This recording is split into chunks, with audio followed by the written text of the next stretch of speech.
नमस्कार दोस्तों, सामान्य ज्ञान एवं समसामयिक घटनाक्रम के श्रृंखला में आज की वीडियो में हम टॉप 30 मोस्ट इम्पॉर्टेंट क्वेश्चंस को डिस्कस करने वाले हैं और इसी के साथ साथ 2024 नोबेल पुरस्कार और विजेता से संबंधित प्रश्नों को भी हम डिस्कस करेंगे। तो चलिए वीडियो स्टार्ट करते हैं। फर्स्ट क्वेश्चन है, 2024 का नोबेल शांति पुरस्कार किसे प्रदान किया गया है? इसका उत्तर है निहोन हिदानको को।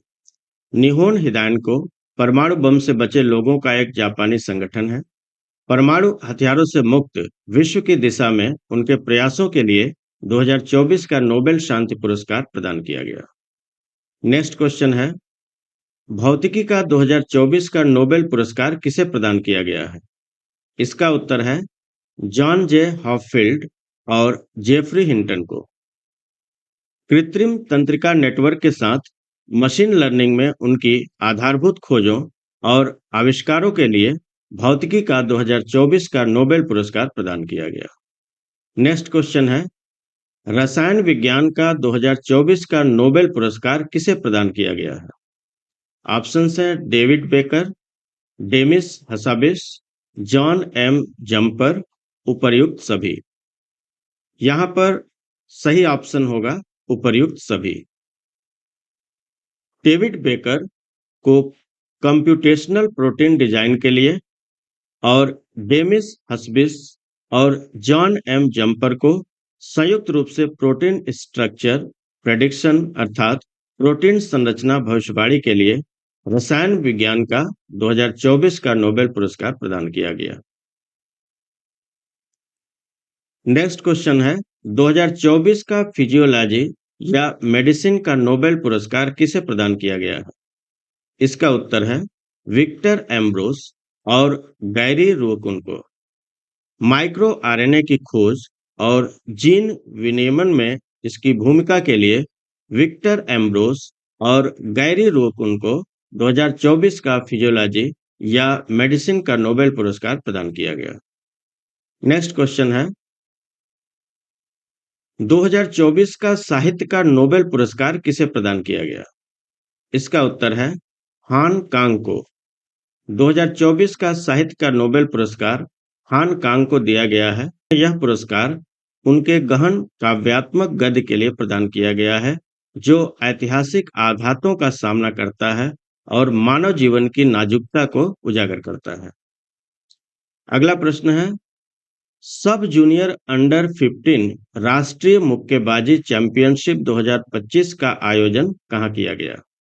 इसका उत्तर है ग्रेटर नोएडा में और यह आयोजन 7 से 13 अगस्त तक हुआ। अगला प्रश्न है, वर्ष 2025 का G7 शिखर सम्मेलन, जो कि 91वां शिखर सम्मेलन है, कहाँ आयोजित हुआ? इसका उत्तर है कनानाइस्किस, अल्बर्टा, कनाडा में। 15 से 17 जून को यह G7 शिखर सम्मेलन आयोजित हुआ और इस सम्मेलन की अध्यक्षता कनाडा ने की। इसमें जो शामिल सदस्य थे वो थे Canada, France, Germany, Italy, Japan, UK, USA और ईयू प्रतिनिधि। और शामिल विशेष अतिथि थे आउटरीच अतिथि भारत, प्रधानमंत्री Narendra Modi, Australia, Mexico, Brazil, दक्षिण अफ्रीका, दक्षिण कोरिया, यूक्रेन आदि। नेक्स्ट क्वेश्चन है, G7 2025 के एजेंडा के प्रमुख बिंदु क्या रहे?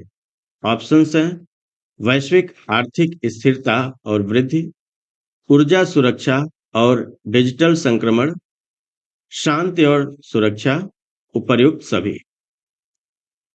तो यहाँ पर सही ऑप्शन है डी, उपर्युक्त सभी। G7 2025 के एजेंडे के प्रमुख बिंदु इस प्रकार हैं। वैश्विक आर्थिक स्थिरता और वृद्धि, इसके अंतर्गत मुद्रास्फीति, आर्थिक मंदी की आशंका, वैश्विक व्यापार में असंतुलन, आपूर्ति श्रृंखला की सुरक्षा। ऊर्जा सुरक्षा और डिजिटल संक्रमण के अंतर्गत artificial intelligence AI, quantum computing, critical minerals, net zero लक्ष्य, ऊर्जा आत्मनिर्भरता के लिए नवीकरणीय स्रोतों और हरित हाइड्रोजन पर बल दिया गया। शांति और सुरक्षा के अंतर्गत इजरायल ईरान संघर्ष, यूक्रेन रूस युद्ध, आतंकवाद उन्मूलन, साइबर सुरक्षा, अंतर्राष्ट्रीय मानवीय सहायता और शरणार्थियों के संरक्षण पर चर्चा की गई। इस प्रकार से यहाँ सही विकल्प होगा डी ऑप्शन, उपर्युक्त सभी। नेक्स्ट क्वेश्चन है, भारतीय प्रौद्योगिकी संस्थान आईआईटी मद्रास में भारतीय सेना के अनुसंधान प्रकोष्ठ अग्निशोध का उद्घाटन किसने किया? इसका उत्तर है सेनाध्यक्ष जनरल उपेंद्र द्विवेदी ने। Chief of army staff Upendra Dwivedi ने भारतीय प्रौद्योगिकी संस्थान आईआईटी मद्रास में भारतीय सेना के अनुसंधान प्रकोष्ठ अग्निशोध का उद्घाटन किया। नेक्स्ट क्वेश्चन, पहला भारत न्यूजीलैंड रक्षा रणनीति संवाद का आयोजन कहाँ किया गया? इसका उत्तर है नई दिल्ली में। और इस बैठक की संयुक्त अध्यक्षता भारत के रक्षा मंत्रालय में संयुक्त सचिव अमिताभ प्रसाद और न्यूजीलैंड के रक्षा मंत्रालय अंतर्राष्ट्रीय शाखा प्रमुख कैथरीन पियर्स ने की। नेक्स्ट क्वेश्चन है, साल 2025 में 7 समिट्स चैलेंज को पूरा करने वाले सबसे युवा भारतीय कौन बने? इसका उत्तर है विश्वनाथ कार्तिकेय। 2025 में विश्वनाथ कार्तिकेय 7 समिट्स चैलेंज को पूरा करने वाले सबसे युवा भारतीय बने।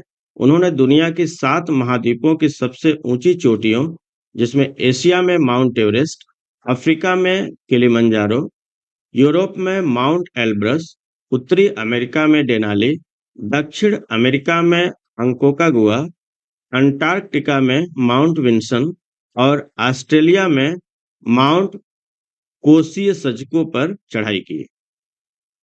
नेक्स्ट क्वेश्चन देखते हैं, हाल ही में भारतीय रिजर्व बैंक ने न्यू इंडिया कोऑपरेटिव बैंक को किस बैंक में विलय की मंजूरी प्रदान किया है?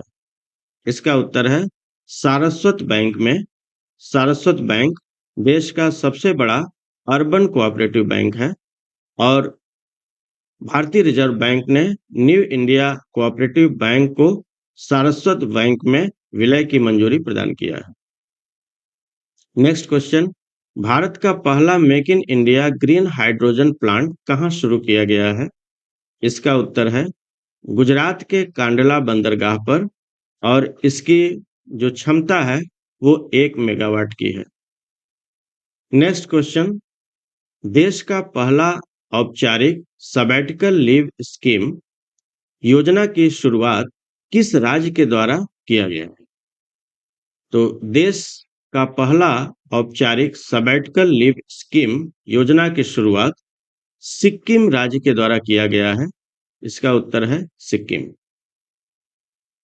अगला प्रश्न है, वर्ल्ड वाइड वेब का आविष्कार किसने किया था? इसका उत्तर होगा सर टिम बर्नर्स-ली ने। 1989 में सर टिम बर्नर्स-ली ने WW यानी वर्ल्ड वाइड वेब का आविष्कार किया और 1991 में यह सार्वजनिक रूप से उपलब्ध हुआ। 1 अगस्त को वर्ल्ड वाइड वेब दिवस मनाया जाता है। अगला प्रश्न है, एयर न्यूजीलैंड ने अपनी कंपनी का नया सीईओ किसे नियुक्त किया है? इसका उत्तर है निखिल रविशंकर को। एयर न्यूजीलैंड ने भारतीय मूल के निखिल रविशंकर को अपना नया सीईओ नियुक्त किया है। एयरलाइन के अनुसार वह वर्तमान सीईओ ग्रेग फोरन का स्थान लेंगे, जो अक्टूबर में पद छोड़ रहे हैं। रविशंकर वर्तमान में एयर न्यूजीलैंड के मुख्य डिजिटल अधिकारी हैं और उनकी नियुक्ति 20 अक्टूबर 2025 से प्रभावी होगी। अगला प्रश्न है, निम्नलिखित में से कौन सा कथन सही है? कथन 1, जर्मनी के दक्षिणी हिस्से में सोलनहोफेन के पास वैज्ञानिकों को एक बेहद दुर्लभ जीवाश्म मिला है। कथन 2, यह जीवाश्म प्लूरोसारस नाम के एक समुद्री सरीसृप का वंश है जो लगभग 15 करोड़ साल पहले धरती पर रहता था। इसका उत्तर होगा उपर्युक्त दोनों कथन सही हैं। यहाँ पर दोनों कथन सही हैं। अगला प्रश्न है, राष्ट्रीय हथकरघा दिवस कब मनाया जाता है? इसका उत्तर है 7 अगस्त। 7 अगस्त को प्रतिवर्ष राष्ट्रीय हथकरघा दिवस मनाया जाता है। नेक्स्ट क्वेश्चन, देश का 58वां बाघ अभयारण्य किसे घोषित किया गया है? इसका उत्तर होगा माधव बाघ अभयारण्य। केंद्रीय पर्यावरण, वन एवं जलवायु परिवर्तन मंत्रालय ने केंद्र प्रायोजित योजना प्रोजेक्ट टाइगर के तहत 9 मार्च 2025 को मध्य प्रदेश के माधव राष्ट्रीय उद्यान को देश के 58वें बाघ अभयारण्य के रूप में अधिसूचित किया है। केंद्र सरकार के टाइगर प्रोजेक्ट के तहत यह राज्य का 9वां बाघ अभयारण्य है। दिसंबर 2024 में केंद्रीय मंत्रालय ने मध्य प्रदेश के रातापानी बाघ अभयारण्य को भारत के 97वें बाघ अभयारण्य के रूप में अधिसूचित किया था। मध्य प्रदेश के मुख्यमंत्री मोहन यादव ने 11 मार्च 2025 को माधव राष्ट्रीय उद्यान का नाम बदलकर माधव बाघ अभयारण्य कर दिया है। माधव राष्ट्रीय उद्यान मध्य प्रदेश का 9वां बाघ अभयारण्य है। राज्य के अन्य बाघ अभयारण्य हैं जैसे कि कान्हा, पेंच, बांधवगढ़, सतपुड़ा, वीरांगना दुर्गावती टाइगर रिजर्व, पन्ना, संजय डुबरी और रातापानी। प्रोजेक्ट टाइगर के अंतर्गत मध्य प्रदेश में सबसे अधिक बाघ अभयारण्य है। इस प्रकार से माधव बाघ अभयारण्य देश का 58वां बाघ अभयारण्य घोषित किया गया है।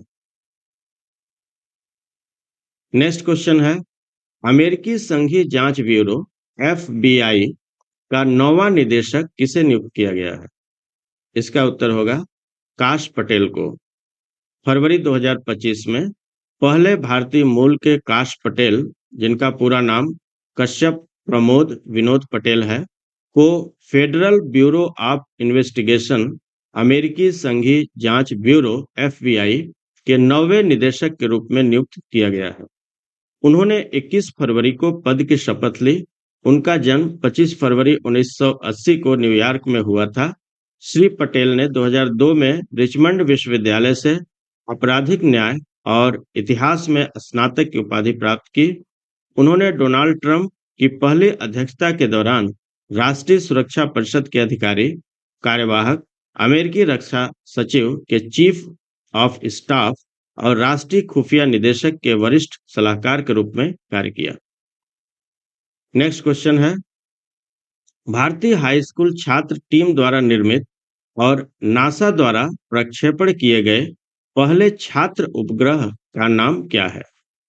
इसका उत्तर है कलाम सैट। भारतीय हाई स्कूल छात्रों द्वारा निर्मित और नासा द्वारा प्रक्षेपित पहले छात्र उपग्रह का नाम कलाम सैट है। यह उपग्रह 18 वर्षीय भारतीय छात्र रिफत शाहरुख और उनकी टीम द्वारा बनाया गया था।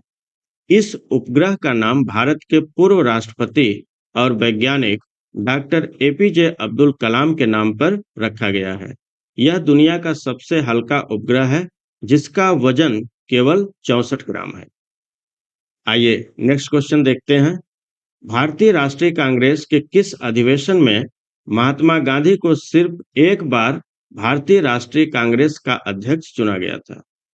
ऑप्शंस हैं अमृतसर अधिवेशन 1919, बेलगाम अधिवेशन 1924, लाहौर अधिवेशन 1929 और लखनऊ अधिवेशन 1936।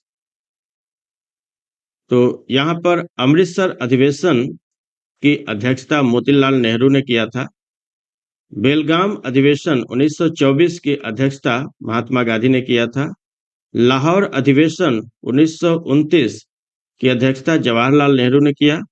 लखनऊ अधिवेशन 1936 की अध्यक्षता जवाहरलाल नेहरू ने ही किया था।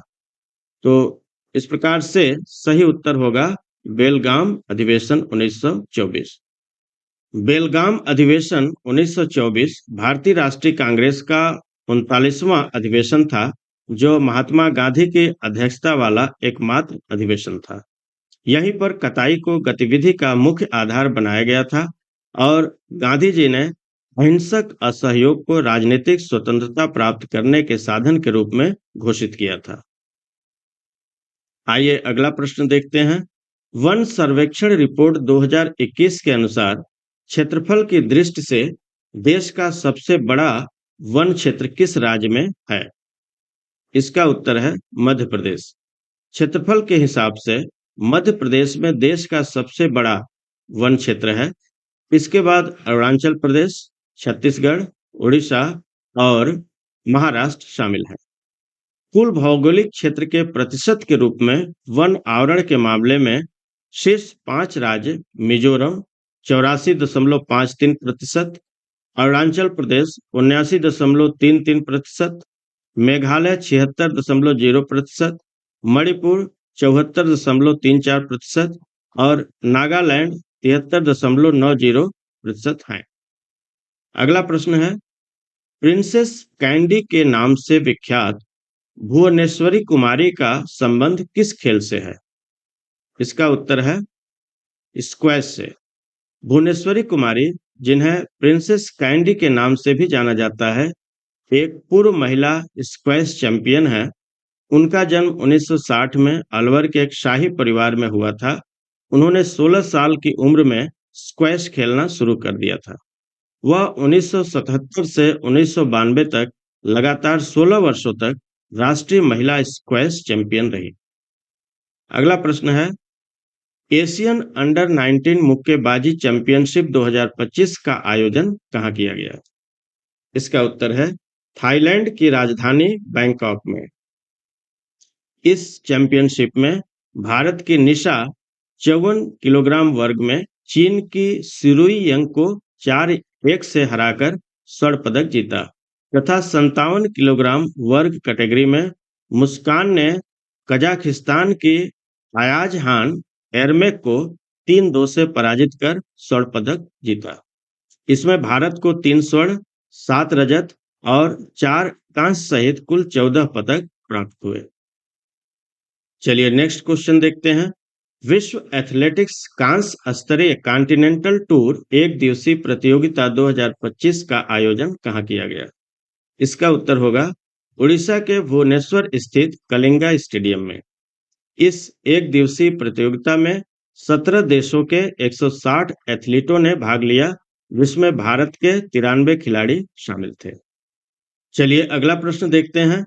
हाल ही में पोलैंड में आयोजित इंटरनेशनल वाइक्लाव मैनिक मेमोरियल में महिलाओं की भाला फेंक स्पर्धा में स्वर्ण पदक किस भारतीय खिलाड़ी ने जीता?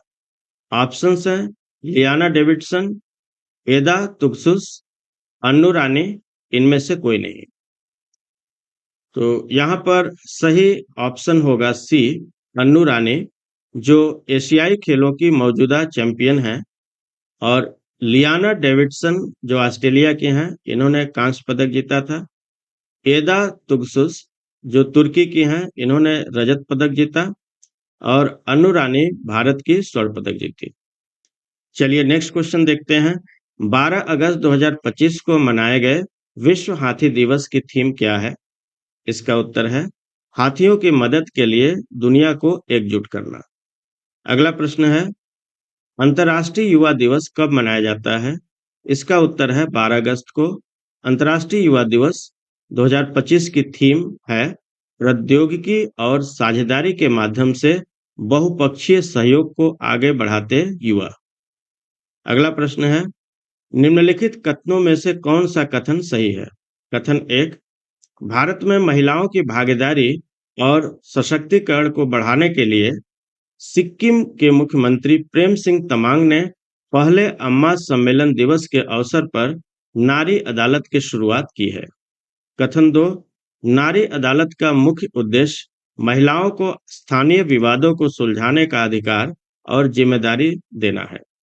यहाँ पर दोनों कथन सही हैं, इसलिए उत्तर होगा कथन 1 और 2 दोनों सही हैं। तो दोस्तों आज की वीडियो में बस इतना ही। मिलते हैं एक नए वीडियो के साथ। Till then take care, bye bye.